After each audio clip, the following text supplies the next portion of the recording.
L'obbligo dell'istruzione globale crea la mente del popolo simile ad una poltiglia.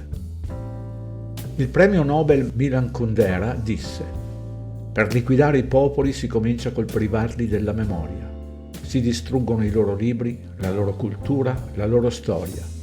E qualcun altro scrive loro altri libri, li fornisce di una nuova cultura, inventa per loro un'altra storia.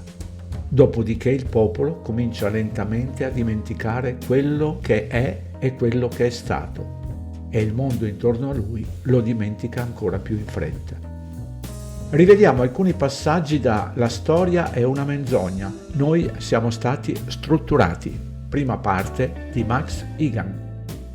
Intorno al 1860-1880 c'erano letteralmente migliaia di trovatelli che venivano lasciati negli orfanotrofi di tutto il mondo, in tutta Europa, in tutta la Russia, in tutta l'America, anche qui in Australia, Nuova Zelanda e Africa. Circa 200.000 bambini all'anno venivano spediti da est ad ovest attraverso gli Stati Uniti, e questo è quello che è successo nei cosiddetti treni degli orfani, che inviavano, dove tutti i bambini scendevano dal treno e la gente arrivava e prendeva i bambini che voleva.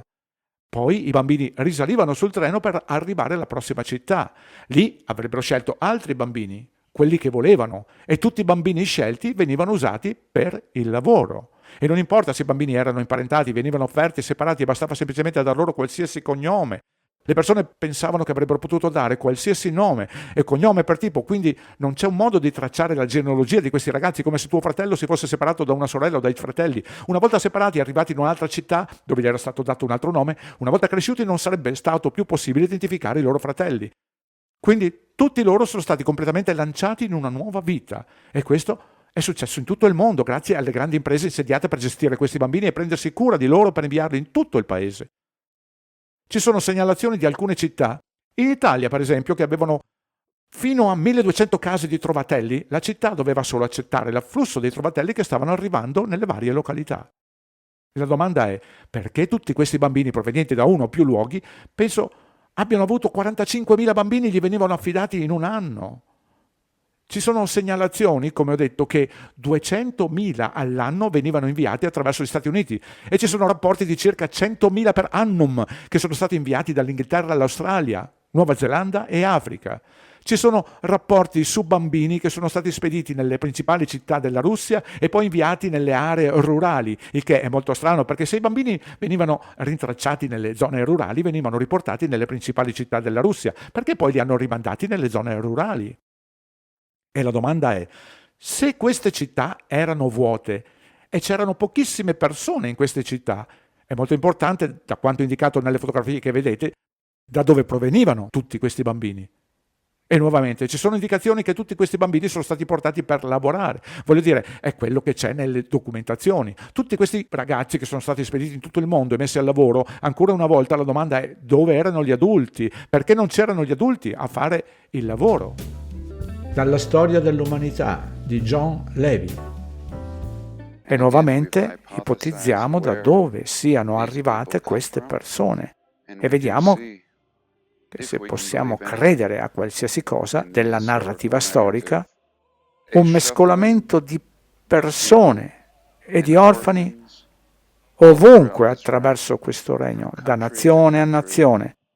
E se rintracciate qualsiasi lignaggio, alla fine arrivate ai bisnonni o ai trisnonni e trovate degli orfani che sembrano appena arrivati in scena. Ed io ho ipotizzato che questi orfani possono essere stati introdotti da fiere mondiali, ma queste fiere mondiali in realtà potevano essere qualcos'altro, una specie di introduzione di questi nuovi eredi di questo regno, o erano stati semplicemente tenuti al sicuro, nel sottosuolo o in qualche altra parte di questo regno, al sicuro dall'ultimo reset, o sono stati costruiti degli Adamo ed Eva più moderni, un altro tipo di storia, forse un altro piccolo test di incubatrice per neonati? arrivati da zero da qualche altro sinistro tipo di programma di procreazione e che finivano per terminare in questi incubatrici con tutta la montatura di quel periodo storico per aiutare e facilitare il ripopolamento del regno. E alla fine vediamo che le persone, una volta che abbiamo le registrazioni fotografiche, che in realtà iniziano nel tardo 1850, dove abbiamo delle buone ed attendibili fotografie, e quello che si vede è un mondo che è già creato. La storia perduta della Terra piana 1-3. Le fotografie del XIX secolo erano scarse, ma verso la fine del secolo vediamo più fotografie e l'ultimo continente a sperimentare un tale esodo di massa di orfani furono gli Stati Uniti. Ed è qui che vediamo le prove dei treni degli orfani. Il primo gruppo di questi orfani arrivò nel Michigan nel 1854 e da quel momento in poi il movimento trasportò centinaia di migliaia di bambini attraverso gli stati fino alla sua conclusione nel 1929.